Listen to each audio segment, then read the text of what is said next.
По поводу заявлений президента в Общественной палате.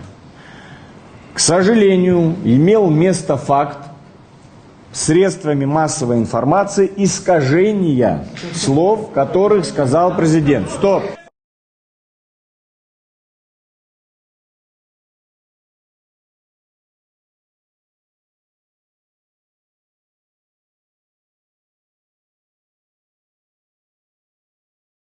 Если предметный разговор с цифрами, с аргументами годится. То, что написали на бумагу, давайте.